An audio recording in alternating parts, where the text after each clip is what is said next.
यार रिकॉर्ड नहीं किया. If you are subtracting all the values from, if you're subtracting some value from all the observations, तो फिर जो मीन निकालोगे इससे अच्छा मीन में ही subtract कर दो. And multiplication में भी same है.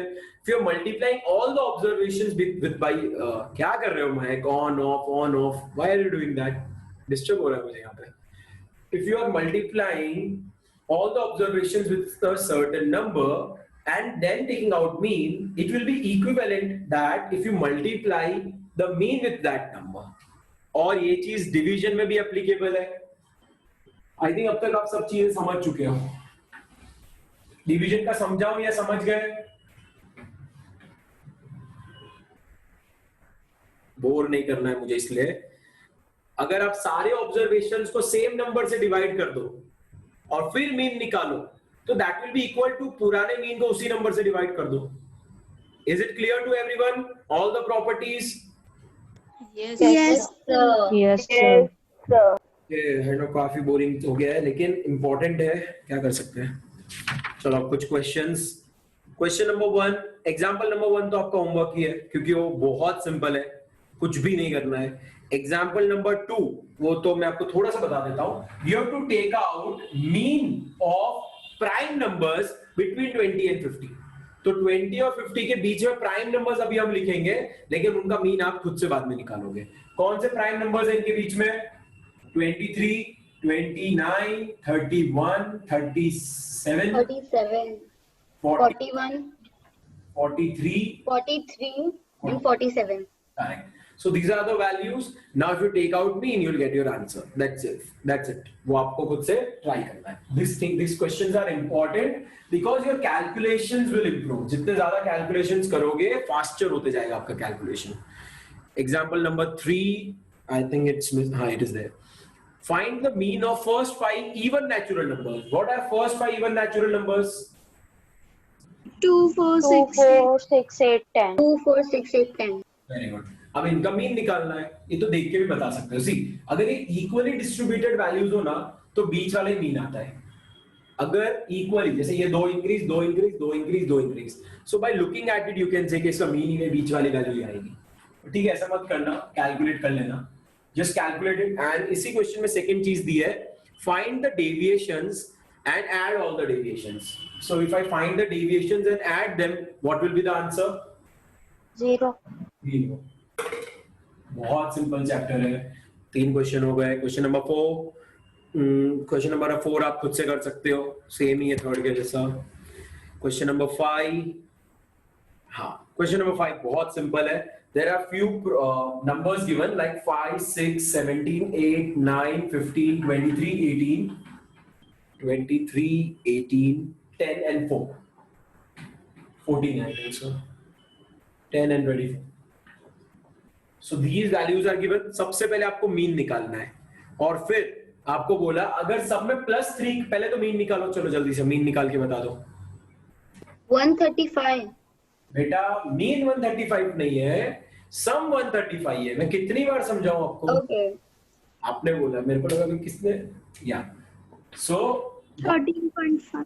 Yes 13.5. very good. 13.5 is your mean. Now if I add 3 to all of them and then I calculate mean, what will be my mean? If I add 16.5. 16. If I subtract 2 from all the numbers and then take out mean, what will be the mean? 11.5. Correct. If I multiply all the numbers by 4 and then take out mean, what will be my mean? 54. Very good. Start into 2 into 2. Yeah, into 4 kar do, it will be 54. If I divide all of them by 5. 2.7. 2.7. Correct. If I divide all of them by 6.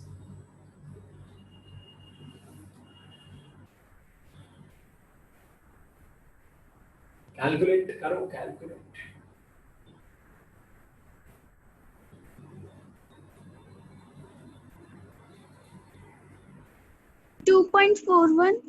No.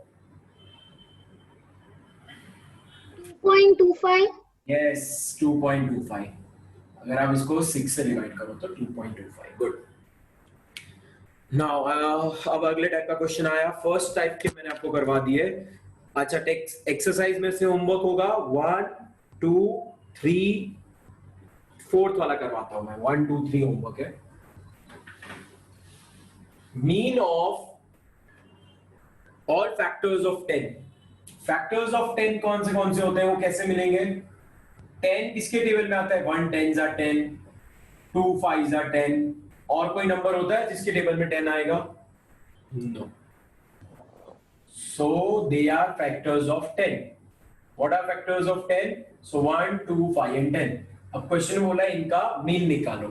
So that you can easily do. 1 + 2 3, 3 + 5 18, 18 divide by कितना आ जाएगा? 4.5।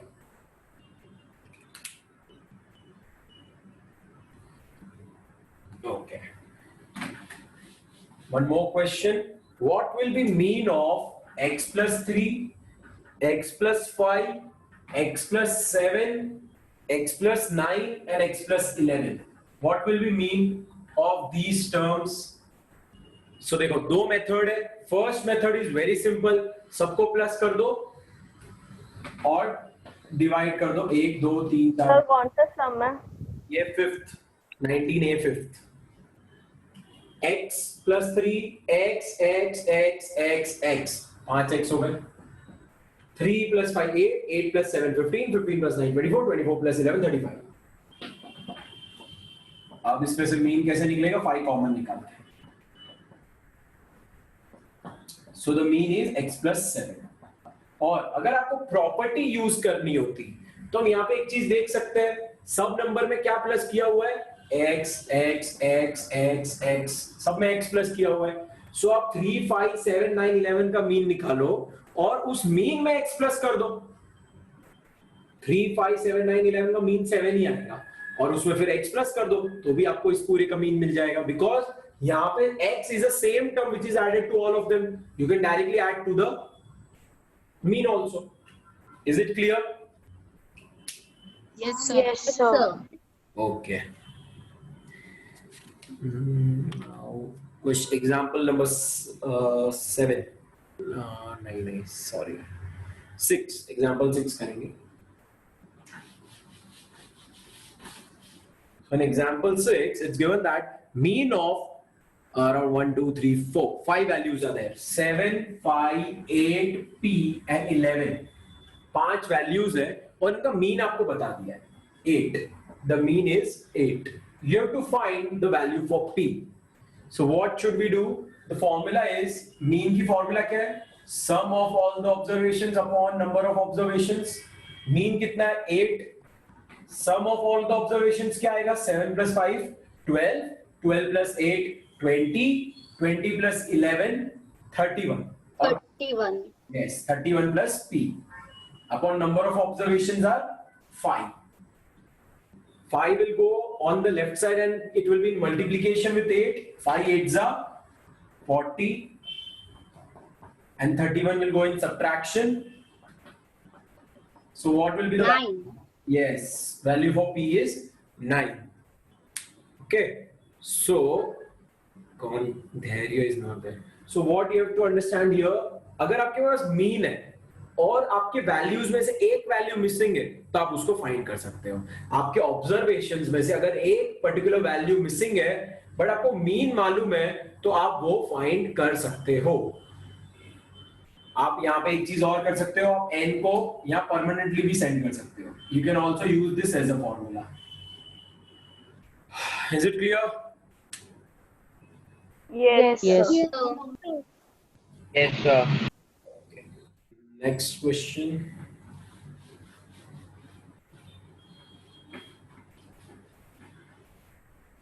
There are few values. The mean of 40 observations. Okay, observations are not known, but there were 40 observations. So n is 40. एक एक चीज अब आप समझो. Number of observations are 40. तो n is 40. ठीक है? The mean was 160. क्या लिखा है क्वेश्चन में? The mean of 40 observations was 160. That means your mean was 160. Now, it was detected that the value of 165 was wrongly copied as 125. मतलब एक value 165 थी, but आपने गलती से 125 लिख दिया. एक्चुअली में वैल्यू 165 थी, but by mistake you have written 125. Now they are asking, अगर हम वापस 125 को कट करके 165 लिख दें तो मीन कितना आएगा? तो मीन कितना आएगा? यहाँ पे कोई प्रॉपर्टी अप्लाई नहीं होगी, मैं आपको एक्सप्लेन करता हूं एग्जैक्टली क्या होगा. सबसे पहले आपकी फॉर्मूला क्या थी? मीन की sum of observations upon N. N को यहां भेज देंगे तो sum of observations is equals to mean into N. Mean कितना है? 160 and number of observations is 40. Multiply them. 6400. Correct. So 6400. So this is sum of all the observations. अब आपको यहां से क्या करना होता है? कौन सी वैल्यू आपको हटानी है? Incorrect. Incorrect, which is 125. So 6400 minus 125, and you have to add another value which is 165. So you have to add 165. तो जो वैल्यू आपने गलती से लिख दी उसको माइनस कर दो, और जो वैल्यू एक्चुअली में लिखनी चाहिए थी just add that, add the particular value. Now tell me the answer. 6440. 6440. Very good. Now did number of observations change? क्या नंबर ऑफ ऑब्जर्वेशंस चेंज हुई है? नहीं सर. No, sir. दूसरी आ गई तो नंबर में 40 है. अब मीन क्या होगा? Sum of observation upon number of observation. Answer आ जाएगा. कितना आएगा? 161. ओके. इसका एक शॉर्टकट भी होता है, मैं बता दूं, अभी कंफ्यूज ना हो. ये समझ में आ गया तो मैं शॉर्टकट बताता हूं. शॉर्टकट इज, आपने वैल्यू कम ली है या ज्यादा, मतलब 125 लिखा है बट उसकी जगह आप बड़ा नंबर लिखने वाले हो, इसको मिटा के आप बड़ा नंबर लिखोगे तो आपका मीन इंक्रीज होगा या डिक्रीज? इंक्रीज. ना, आप ओवरऑल देखो कितना चेंज आ रहा है. अगर आप 120 पे हटा के 40 का चेंज, और वैल्यूज कितनी है? 40. उससे डिवाइड कर दो तो जो नंबर मिला ना उसको मीन में प्लस कर दो, आंसर आ जाएगा. ये एमसीक्यूज के लिए कर सकते हैं. अगर मैंने यहाँ लिखा होता आई कुड, मेरे को 200 लिखना था बट मैंने गलती से 120 लिख दिया, तो मैं 120 कट करके 200 लिखना चाहता हूँ, तो मैं कितना इंक्रीज कर रहा हूँ? 80. Number of observations are 40. 2 आया, इसमें 2 प्लस कर दो, that will be your actual mean, मतलब न्यू मीन. ठीक है, ये अभी आप मत करो डायरेक्टली, ये बाद में सीखोगे. अभी पूरी बड़ी मेथड ही करनी है, बट चेक कर सकते हो इससे.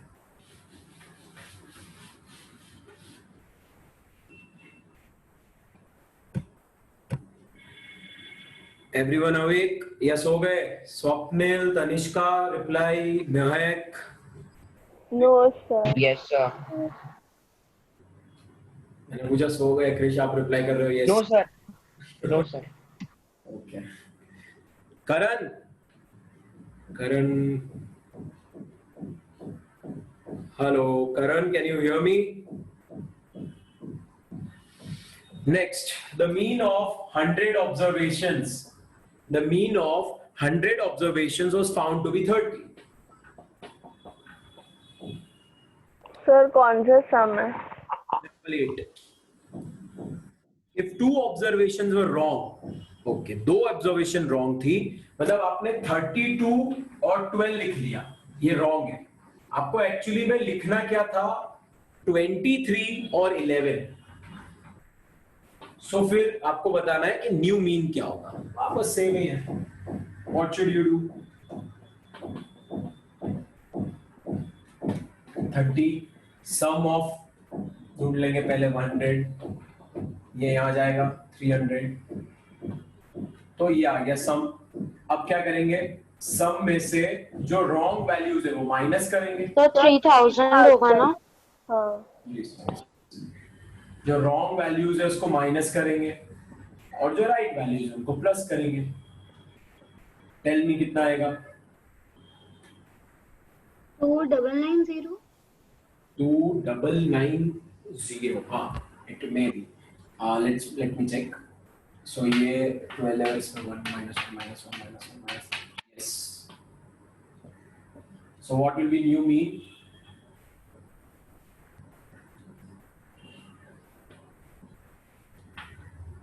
29.9. करेक्ट, बिकॉज 100 से आपको डिवाइड करना था and this is your answer. So we have done 8 examples. I think और हो जाएंगे 2-3 सारे examples हो जाएंगे. 9A exercise you can try. फिर कल हम आपके doubts discuss करेंगे. 2-3 example और बाकी अब मैं 9, 10, 11 करवाने वाला हूँ. बहुत important examples है ये. The chapter is scoring, easy chapter है, scoring score कर सकते हो easily. Next example 9.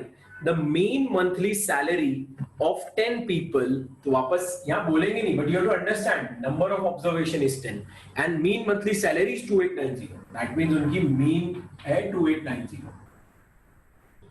One more person whose monthly salary is 3000. एक और इंसान है, X ले लो उसको, उसकी salary 3000 है, अब उसको भी add कर दिया.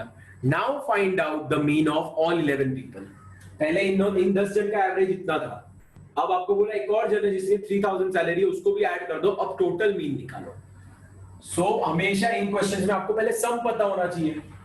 सो x bar equals to sum of terms upon n.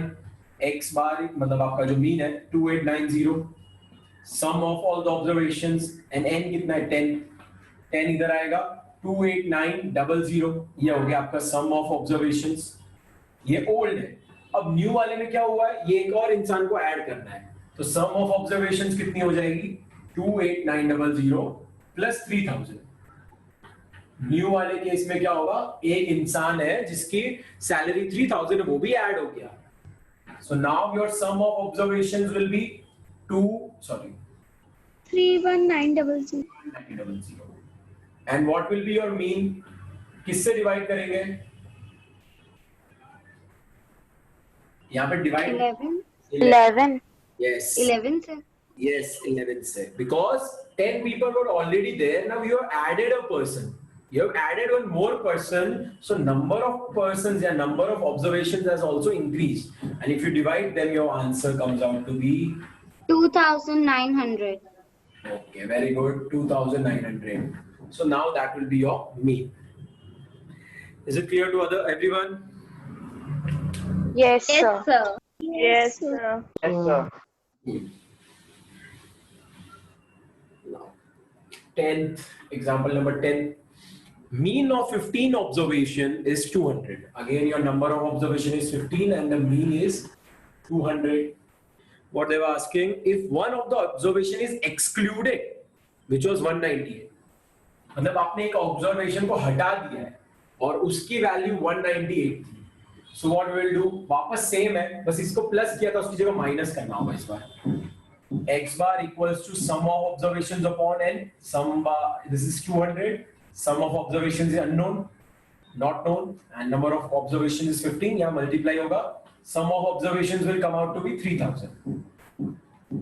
15 into 200 is 3000. Now, as one person is excluded, what will happen? Your sum will change and it will actually reduce. Minus 198. इसको अगर minus करोगे, you will be getting 2802. 2772. Why 2772? 2802. Okay, sir. 2802. Now, किससे divide करो? So 14. 14. Okay, देखो text book में question अलग है, मैंने आपको यहाँ अलग क्वेश्चन दे दिया है. ठीक है, टेक्स्ट बुक वाला क्वेश्चन आपने देखा होगा. 14 से डिवाइड करेंगे, आंसर आ जाएगा. अब टेक्स्ट बुक वाला क्वेश्चन करते हैं. ये टेक्स्ट बुक का क्वेश्चन अलग है, मैंने बीच में अलग क्वेश्चन दिया था, बस ये माइनस कर दिया और ये डिवाइड करके आंसर आ जाएगा. नाउ टेक्स्ट बुक वाले क्वेश्चन में क्या है, टेक्स्ट बुक वाले क्वेश्चन में यहां तक सेम है, यहां तक सेम है. Okay, number of observations, mean is given, you have calculate the sum. Now question में ये बोला है एक वैल्यू आपने रिमूव करी बट वो वैल्यू आपको नहीं मालूम. आपने एक वैल्यू रिमूव कर दी बट वो वैल्यू आपको नहीं मालूम. उसके बाद जो आपका मीन था वो 198 हो चुका है. टेक्स्ट बुक वाले क्वेश्चन में क्या दिया है, you have removed a value, you don't know what value was that, but now mean is 198. So what was that value? अब हमें वो कैलकुलेट करना है, तो यहां से वापस सम निकालेंगे. Mean is now 198. This is new sum, and number of observations will be 14 because you have removed a person. आपने एक remove कर दिया. 14 into 198 is actually 277.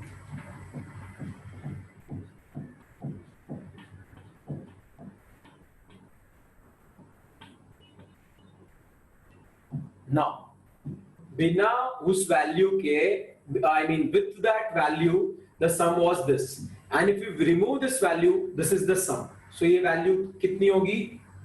इसको 1 ले लो, इसको 2 ले लो, काम करो. 228. Yes.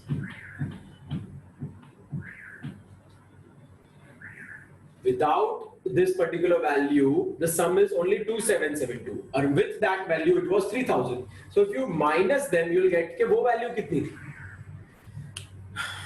Clear? Jaldi. We'll be able to do only Yes, one. sir. Yes, sir. Okay.